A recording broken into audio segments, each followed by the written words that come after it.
Welcome back to the Hostel Road Trip podcast. Very excited to be here with Maria Ageropoulos. I will not try to spell it. From the Gaslamp Hostel in San Diego, California. I'm live from a 69 Airstream in Joshua Tree, California. And Bob's down in Puerto Vallarta or Bucerias, Mexico.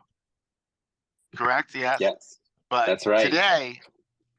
Today we're diving into the Gaslamp Hostel, and we've done an episode before with Maria during the pandemic, which was, this will be interesting to touch base with her now following the pandemic. And Maria, for those of you who don't know her, I would argue that has the most active experience in the country. She's still sitting behind the desk and running the shop herself, very hands-on owner operator, and has also had a 20-year career, Maria? Yeah, we're in year 21 now. Yeah. Yeah, over 20-year career, and has gone the full cycle from management to upper management to ownership to owner operator. So really just a wealth of knowledge on all topics hostel. So very grateful to have you here, Maria. Thank you for taking the time to be with us and to kick off the Hostel Road Trip podcast here after the shutdown that we had to go through for COVID there. But so how have you been? Well, first of all, thank you for that lovely introduction. Your check is in the mail as usual for all that. We're good. I mean, it was a rough road, but we survived it. With especially since we didn't get any PPP help. And so, we were kind of, we just had to kind of punt. We talked all about that last time. The last time I got to have drinks while we were having this conversation, but, no drinking on the job. So all I've got is, a can of soda here. But we came out of it okay. We paid all our debts back and, as at least I would assume you were in the same boat as us. Last winter was a little quiet, but things are picking back up for this year. And Booking.com is claiming that this is going to be a good year for the Americas, since Europe had the banner year last year. Okay. So we're keeping our fingers crossed that that's going to be the case, though it wasn't too bad last year. I mean, that 2022 was, everybody was shocked at how good a year it was.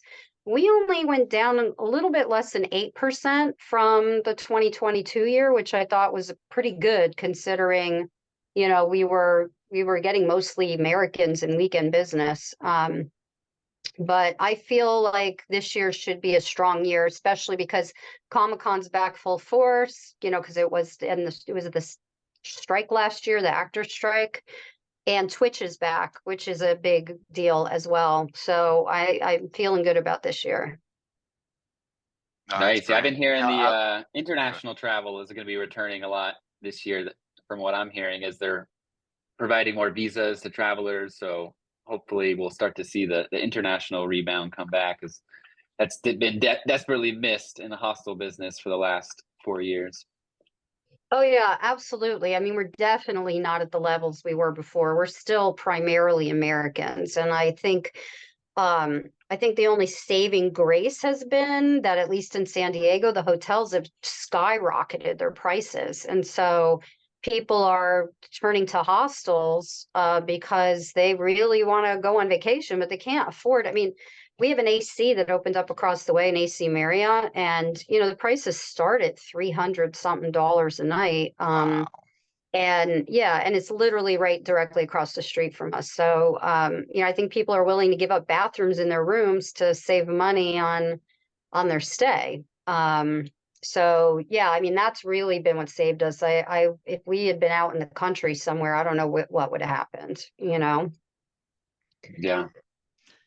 I had a question, since you've made this unique jump that only a few people have done, but you were a manager for many years. You climbed the ladder, as I said, from management to upper management in a hostel that had multiple locations, and now you're the owner of your own. What would you say the biggest difference is from being a hostel manager to a hostel owner, if you were to tell someone who was thinking of making that jump? Yeah, when I was I thought about this recently, actually. It's funny you're bringing it up. Before, when I was in management, when I went on vacation, I went on vacation. There were other people to deal with things. I don't really, I mean, even though I've got great business partner, I don't really feel like I'm ever really on vacation. You know what I mean? Like, Yeah, there's yeah, yeah. always something that comes up you have to talk to each other about. It's like being able to completely turn it off is hard. It's something we've both me and Aaron have struggled to, try to stay out of each other's way on our days off. But I'd say that's probably the toughest thing. Yeah. But what I think the best thing is I don't have to answer to anybody anymore, Yeah, So, yeah. The trade-off, the trade-off. Yeah, yeah. yeah, you didn't have, when you guys started your own hostel, nobody had to listen to me anymore. So, um, but, uh, but yeah, I think that's the best plus is Yeah. that, you know what I mean? Like I can come in when I want, leave when I want, though of course I put in my full day, Mhm. since I am the on-site manager. And but it'll affords me more flexibility to change things on a whim if I want to change the way we do something, change an activity, if I want to change up something we're, providing to the guests. I mean, it gives us that full flexibility. And I think that's the biggest plus is not having to worry about someone else who's saying, save money here, because I Yeah. need to make more money there. We can choose where we want to spend money or save money. Mhm. So, You've got director's cut.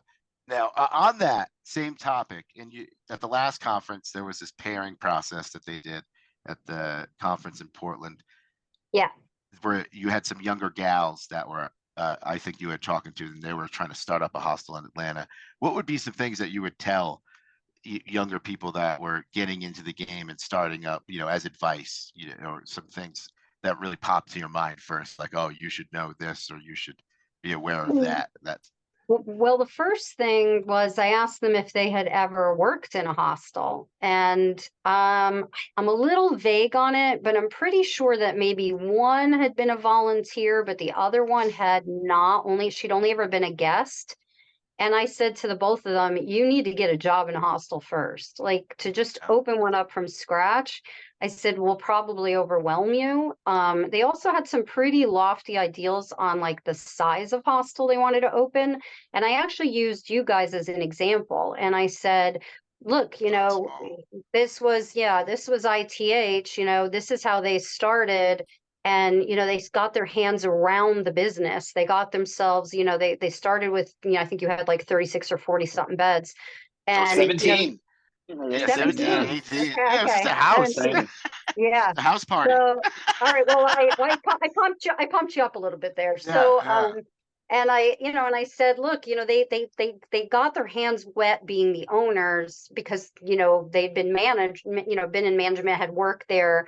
And, then they expanded. And I said, I think it can be overwhelming if you jump in and you've got, 100 beds. I mean, it's, for me, running 100 beds is easy because was yeah, running yeah, 600 beds, at yeah, one point. So, well, I shouldn't say easy, you know what I mean? Like, yeah. Well, it's never you've easy. acclimated to it.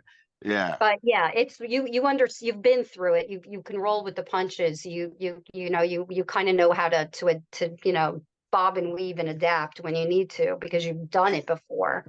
and you can get in Um, over your head so fast with that type of a path too. Like if you go big, or if you go like build to suit right away, that just seems so much of a big bite to take. Like the Lolo Pass up there in Portland.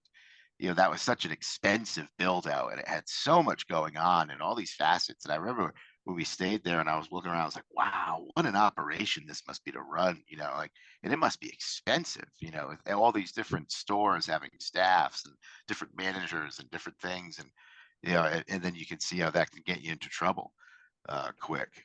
Yeah, that was it's kind of a sad story. I feel It terrible is. for them. I think if that hostel, first of all, hadn't opened in during the pandemic, which, Portland was devastated, Yeah. and had opened probably in a first tier city like LA, I think they would have hit it out of the ballpark, but they just Yeah. were victims of circumstance more than Yeah. anything. Yeah, So, that's but that tough. was their second hostel. They have I think a fairly good sized hostel in New York or Queens, I think, that Yeah, does that is fairly right. well. Yeah. But it shows Yeah. that even experienced operators can get, jammed up easily. So for the person who's just jumping in, definitely, I think good advice to go small. Yeah, yeah. And I think these ladies were looking to try to buy a building too. And I was like, oh boy, I just I'm a lot more conservative. You know what I mean? I'm like, make sure you know that what you're doing and before you commit yourself to something at a higher level. But Yeah. that's me. I've always been more conservative in my approach to things. There's so many hostels out there that need good managers. So definitely getting in and managing one of these hostels before you spend all your investment or somebody else's money definitely is wise to learn the business and make sure you love it. It's definitely a unique business to be in, and you really have to enjoy it. Otherwise, you'll go crazy. Well, yeah, and as you guys know, being a guest and even being a volunteer is a hell of a lot different than being a manager. When I first started in Hollywood as the manager, I think I said this in one of our other conversations. I came in thinking, "Oh, kumbaya, we're all gonna do our job and get along and have fun," and it was a big smack in the face to realize that behind the scenes was a lot different than just hanging out at the hostel. And while I still love it, or I wouldn't be doing this 21 years later, or maybe I'm a little insane, I'm not sure quite which. Touch of both. You Yeah. know, it, it was a big dose of reality to realize like this isn't just fun. It is a job. Yeah. It really is. It takes just as much as anything else to do properly. Definitely. Mhm. How about let's talk about the traveler. How have you seen the traveler change over the last 10 years as far as hosting the Uh, traveler and just the types of travelers? Have you noticed a difference or an evolution of the hostel traveler? you've got such a Um, long, purview on that, over your 20 years in the business. Yeah, yeah. I mean, the traveler's a lot more demanding now. They want a lot more for their money, and of course, we're charging a lot more. Aaron and I just pulled up a bunch of old data that we had, and when I started in Hollywood in 2003, we were charging $17 for a bed. Wow. And then we were also refunding the shuttle from the airport. So, Damn. Wow. that's a big difference from today. So I get why people want more. But I think back then they were happy to come. They were much bigger partiers for sure. I Yeah. think I think they were, it was a lot of drinking, a lot of carousing. And it was, people were just happy to have a bug-free place with a hot shower, and you had the internet key. If you had an internet kiosk for them to use, you were like a cool hostel because you had, internet, even if you charge them, and now they get all bent out of shape if the free Wi-Fi doesn't reach all the way to their bed, I can't stream 3 movies at once. So, that's a big difference from, oh, yay, I can pay 5 cents a minute or whatever it is to go use the kiosk to, hey, wait a minute, I'm in the back room and I can't, watch my movie. And it's like, you're like, well, we're doing the best we can with what we got to work with. And so I think there's that. And I think there because there's these large hostels in Europe and even some of the larger ones in Australia, that are like resorts now. There's, for those travelers coming from those countries, I mean, even gosh, some of the ones in Thailand and stuff are just amazing. When you come to the US, the redheaded stepchild of the hostel business, um, Yeah. there's this expectation, I think, to have that generator level, St. Christopher's level. And, we're not that here in the US, we're definitely more a mom and pop market still. Yeah, true. And so I think there's, you gotta work hard here to make sure you're trying to satisfy them on most of the levels of what their expectation is. But overall, I still think you get a pretty relaxed, nice traveler. I don't think that's changed, but they are a lot calmer than they used to be. The drinking is way down compared to what it used to be, Yeah. so a lot more. Also, in California, weed is legal, so they're probably stoned half Mhm. the time. Calm down. Yeah. Yeah. Yeah. So No, The that's very true. I'm noticing a lot of hostels too, where people are kind of going with the direction of you have like the backpacker hostel that's more roots and you can feel the vibe when you walk in.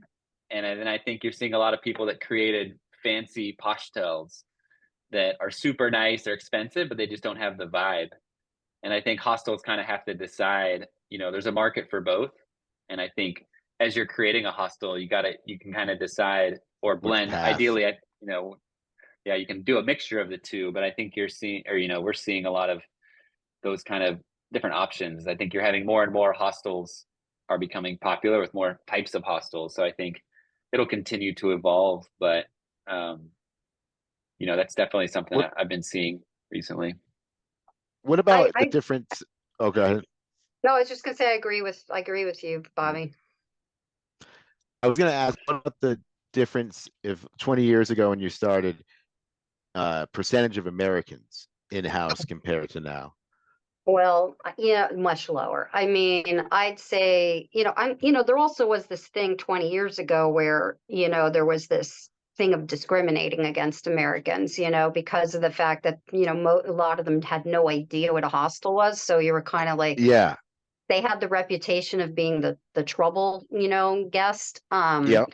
And there was a lot less of them. I'd say, like in this hostel, because I have the history of this hostel having worked for the previous owner. The average, and we got more Americans here than the other hostels in the chain did because of the convention center. But our average here of Americans was about 20%. It was a lot Yep. less in Hollywood, which was about 7%, I'd say. Wow. And now here, I'd say, I mean, it's changing a little bit now. Like I said, the last 2 months we've seen a bigger influx of the internationals, but I'd say last year we were like 85% Americans. I mean, there What a weren't a swing. yeah, giant swing, and it puts makes you on your toes more. But I'm also finding that these American travelers are more savvy than they were 20 years ago. Like they have a better understanding, some of them, of what hostels are, and the ones Yeah, that where it's new for them, they're more accepting because I I would think say so. Yep. yeah, I think this generation of traveler is more experimental. They're more plus they've got social media, there's a lot of stuff that talks about hostels. I mean, 20 years ago, you only knew about hostels because if you bought a Lonely Planet, and read about it. Now you can go on TikTok and there's, tons of people talking about their hostel travels. So I think that's made people more open. So I don't find True. there's the same stigma on the true traveler. There's the other Mhm. American traveler, but the true Sure. traveler, I think there's, they're a lot more relaxed and a lot more accepting. In that is so. I think I'm going to bring this up again when we're all up in Portland because it's hard for the younger people that work for us to believe that. And I tell them, I'm like, hey, I was like, when I started, 10 years ago or 11 years ago, it was, not maybe as extreme as those numbers, but maybe 10 or 12 points off the other way, But this huge swing we've had where the majority of the people in house are American, it creates an entirely different like products that you have to make as compared to the other way where it was like there is the whole world's in here from everywhere. And then there's these bold Americans that have come to try this out, as an experiment. So that creates a much different product that you have to create as compared to what it used to be. But they're bewildered when I tell them that, like they'd be like, you know, a couple of American staff and 2 or 3 American guests, and that was it. And everyone else, Yeah. 95 people were all international, which Oh was yeah. a fun time. Do you see that down in Yeah. Mexico, Bob, to be any different? It's all Canada. All of Canada comes All down to Canadians. Sayulita. Oh Okay. So I really? think people All go for right. the weather. That's what I've learned over my time. People travel for good weather, and it's hard to convince people to come visit you if the weather is bad. And But you know what? And you get better, and they're getting better value for their dollar there than they're going to get here. So Yeah, yeah. Now, how it's about we're very almost true. through the winter here, and thank God that's our low season in California. So we're getting to the higher season. But what are some things you found, Maria, during the low season, or some strategies you tried to do or implemented to help improve your business that maybe you could recommend other people to try in their low season? uh praying to the gods. Rain dances. Um, okay, well, one thing we did is we started to advertise more for longer term stays. So we started connecting with the businesses in the area because it's so expensive, as you guys know, to live here now. Yeah. Like we've been dubbed Yeah. what the most expensive city in the US compared to wages or something. It's amazing. So one of the things we've done is to provide like longer term stays, you know, students, more foreign language students, new workers to the area. Um, so I think that's one thing we had to do is, you know, we were never wanting to do long-term stays because we all know, anyone in the business knows where the downside of that can The be. troubles. You know, just it becomes too homey for some people, and they Mhm. forget, you know, but that was something that we had to do. I mean, otherwise, you know, you're going to be sitting here with, you know, 90% of your hostel empty. But it's Yeah. something we limit, like when we've been advertising it. I wish I had something here to show you. When we've been advertising it, we've said that, you know, it only runs in the winter months. So because, you know, you don't want people living here year round, then it translates into your reviews, you know, Right. when you have the majority of people there living there, rather than it being a true hostel, you know. Mhm. Um, so yeah, that's probably the one thing is just being flexible and realizing that, you know, you got to pay the bills, but still being selective. Like I interview every single person who stays with us longer than the 2 weeks. Like they don't get to stay unless me or Erin or one of our assistant managers meets them, you know, and we get a lowdown on why they're here. Yeah, definitely. You mentioned, yeah, partnering with local businesses. That's something we've been focusing on too, and I think can be great for all businesses out there. You know, during the low season, you can find yourself at, you know, 30 to 50% occupancy, but if you can build those partnerships up with all the local businesses, that can be a great way to get your occupancies up, you know, 10, 20%. It takes time and you got to build those relationships, but it definitely you know, when you have the low season, you want to have other people talking about your hostel, your brand, and that can go a long way. Yeah, it's yeah, if we had a bigger facility, like if we had more co-working space, I think we could have tried, you know, to push harder on the co-live, like the live work, but we just don't have the space for that. You know, for a facility that has more common space, that would be another strategy because that's a big thing in Europe right now. But yeah, for us, you know, it's fine for students. They come into the lounge, they do their work, and then they're done. But for somebody who's actually working, that's a tougher sell for us because we don't have the size to accommodate it. Mhm.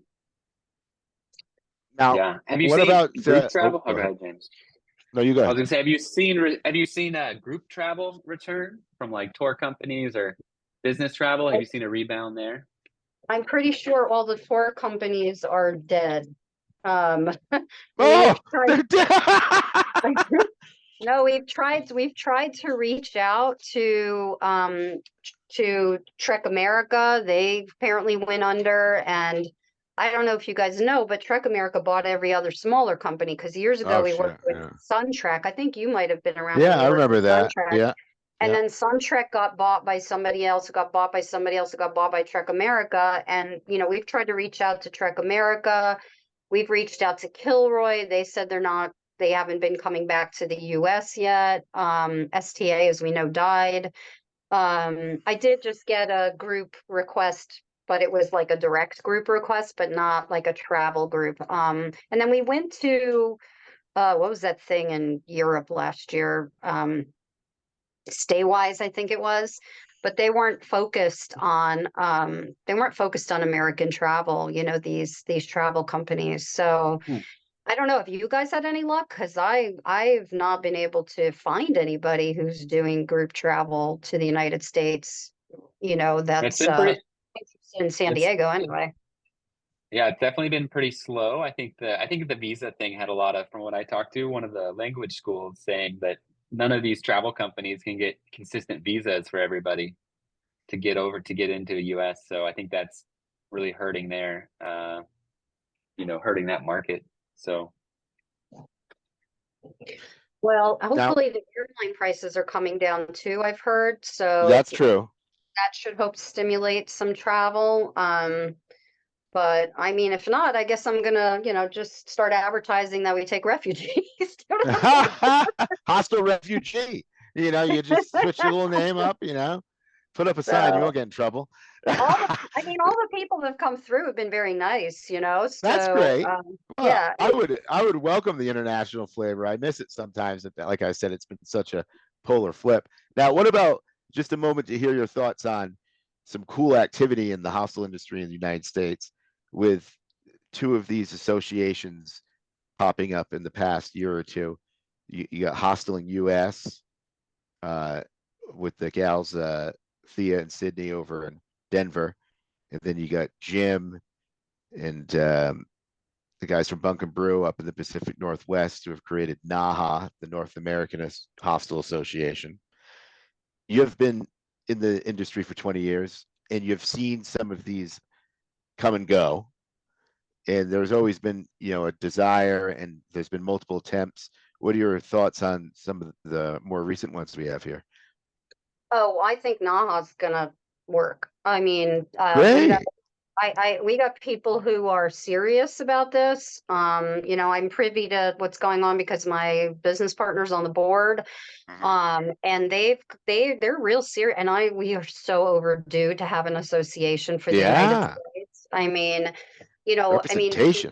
there's been talk about it. Yeah, there's been talk about it for a lot of years, and I talked to Hostel World about it years ago, and they were kind of like, "Yeah, you guys should do this." I'm like, "What with what spare time? I got 5 hostels." You know what I mean? I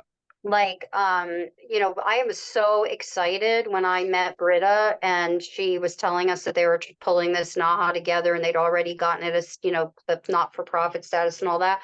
I'm super jazzed about it. I would love, I think people need to do this. I think people need to join this. And these guys are doing it right. They're starting out with having a conference, and they're not charging a lot for people to join the association. I mean, the potential, especially for going to the OTAs and being heard. I mean, how many of us are frustrated at booking.com? I just got two ones from booking.com from no shows. They didn't even stay there. I hate And that. they won't take it down because we actually looked it up, and under their guidelines, no shows can leave reviews. Yet Wow. they also say that they want people, to leave reviews who have stayed at the location. They can't totally contradict themselves. You think they're going to listen to me? I'm bitching at them about it, saying these people were no shows. Why do they get to leave a review? And they're like, well, they get to express their opinion. I'm like, how do you express an opinion of a place you never went to?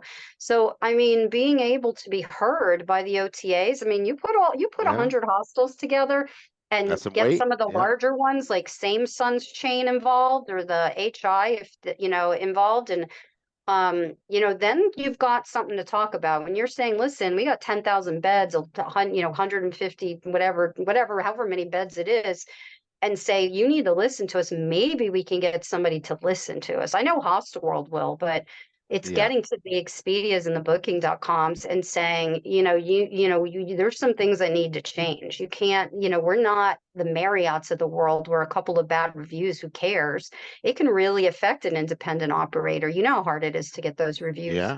to change. Yeah. And not just that, it's also, what about, we've heard about in hostels that are having a hard time getting insurance because insurance companies don't know what a hostel is, and they've got this, I don't know, what are they imagining? The movie, or The movie, the horror movies. I don't know what they've got in their head. I mean, thank goodness you put us in touch with your broker, because he'd already worked with you guys, and we were able to get it easily and not at a horrible, expensive rate.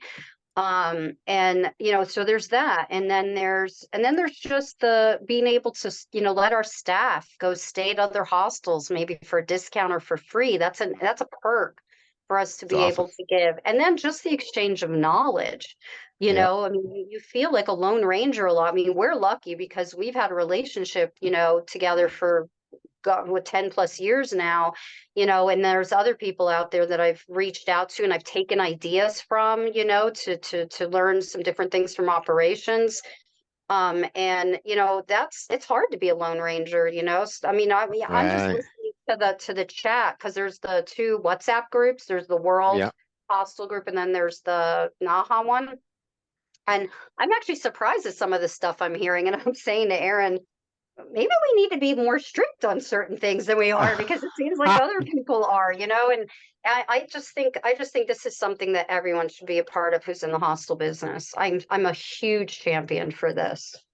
And you bring So up a good point. You know, if I were like we are spoiled in the way of, you know, we've known each other a long time, and we're frequently in the same city and very easily can get together and run into each other. But if you're in a hostel where you're the only hostel in the state, you know, you're really out there by yourself, and no one really understands what you're going through. So I would definitely implore, you know, that type of situation. Those hostels would definitely benefit so much from joining that. And then one other quick one on it. You joined the Hosteling US booking engine process. Have you gotten much traction? What's your update on that? not yet. No, no. Okay.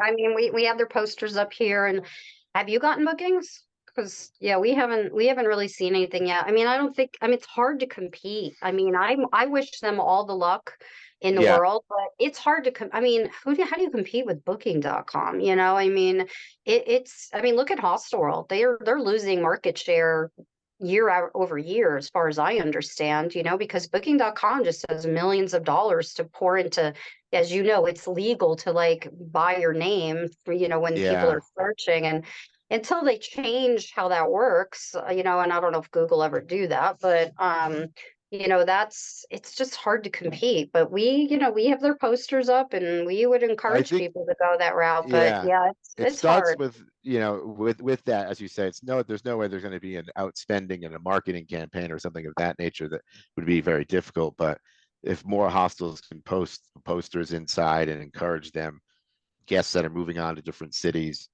to utilize that site, you know, I think the grassroots style is the best possibility that has to have an impact. I mean, honestly, I'm a huge fan of TikTok. I think, you know, if they could somehow get some social media influencer out there to talk it up, you know, and how this is, you know, let's, you know, screw big business, you know, let's book through this, you know, through this company, because you know, because then the little guys get to keep the money that they've, you know, that they're earning, instead of giving 15 to 18 or even more, you know, percentage to the big OTAs. You know, that could, you know, social media, you know, you go viral, you know how that works. If you go viral, Yep. people pay attention, you know. So I mean, that's my thought, is you've got to That's a get good point.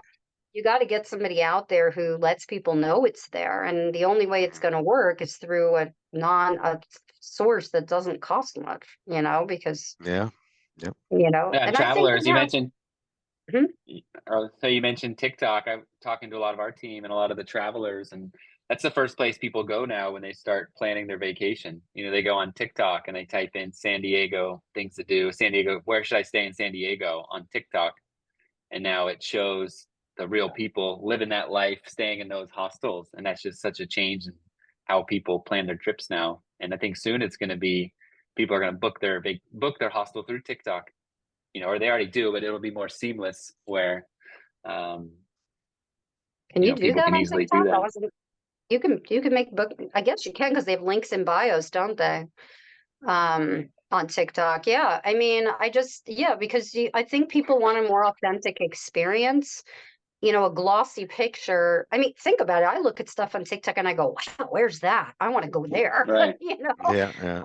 because you're not going to know of everywhere in the world. But when you start seeing pictures of like really cool places, you're like, oh, well, maybe add that to my list, you know? And so yeah, I think that's part of it, is they want that more authentic experience. TikTok still, even though there's that slick edge of TikTok, you know, if I see one more Cox Cable ad come up on TikTok, seriously, but there's it's covered, you know, but then there's this part that's kind of still more the homegrown, and I think that's appealing to people. So we put our energy into TikTok. Nice. All righty. James, anything for you in closing? Well, I just again want to thank you so much for taking the time. We know that you weren't feeling well, and that, like I said earlier, you still do rock out the desk yourself. So much appreciated you joining us. And I think you gave a lot of valuable information to existing operators and potential operators out there in the industry. And we look forward to seeing you in April. Are you going to go on the post conference joyride No, to Bend, I Oregon in the Magic Farm? no, I can't because the week Ah, before that, I'm going to be in Ann Arbor with family. And so it was a bad timing because I'm literally okay. from Ann Arbor to Portland. So I think it'd be Mm, wrong if I was gone a third, almost like another 3 days. So oh I'm boy. I'm Okay. going to be I'm going to be the good person, the good employee and come back to work instead of leaving it all with Aaron for the whole time. Oh, So all right. All right. I We'll was try to going to change go your though mind. before. Yeah, no, what was that? What was that? We'll try to change your mind on a I, I, Thursday I night was when we're drinking. I was planning on going. I was, and then this thing came up with the family. So yeah, so the timing just doesn't work for this year. But they're trying to pitch us on hosting it in San Diego next year. I know that's a lot of work though. I commend everyone so much who runs those things, even the old one that used to be in Charleston, South Carolina with Vicky and the gals in Denver. It's a lot of work to pull those things off. Yeah. Oh, I used to be a meeting planner in one of my Yeah. earlier lives before I came into the hostel world. And yeah, when Erin brought it up to me, she said, well, I'll talk to Marie about it. I'm looking at Erin like, yeah, tell me where I got the time for that. No, So I don't. Yeah. I I love to attend them. well, and I said to her, listen, we got to get James on board because there's no way we could do this just the two of us. So, Oh yeah, yeah, oh yeah. um, But yeah, it takes a team. But I think that those two places are doing a great job, Denver and Portland, and I would be happy to keep on going there. well, and I'm happy to like be the part of it that like puts the parties together and the place to have the meetings. I just can't be the one who finds the meeting speakers. You know what I mean? Like Yeah, that's a lot of work and I commend them for it. It is a lot of I work do as that they're well. putting in. So, but yeah, they are talking about trying to have it down here next year. And I'm like, I just, we'll see. Yeah, See, we got to find a yeah. venue. Where would you? Yeah, we'll have to look for a venue, but it is a lot of work, that's for sure. Yeah, you gotta have somewhere to have it at. So anyway, but well, not like we don't have a gazillion hotels around us. So That's true. you know, anyway, but yeah, guys, hey, it was great talking to you guys. I don't know when you'll be back in town again, but Bali High is calling our name. Yeah, So it is. We need a Mai Tai date. I agree. yeah, and I've still never been out on the boat. Never in all the years I've known you. Oh, okay. All right. No, that's fair. That's fair. Well, I'll tell you what, if we did host the conference, that's how we'd get them to, we just take them out of the boat every day. Oh, great. But thank you again. It's been a pleasure having you on the Hostel Road Trip podcast. Stay tuned for this episode to be released on all the various platforms. All right, Godspeed to guys, everyone. great to Thanks, see you. Maria. Enjoy it, and I hope Mexico's treating you well down there. Thank All you. right.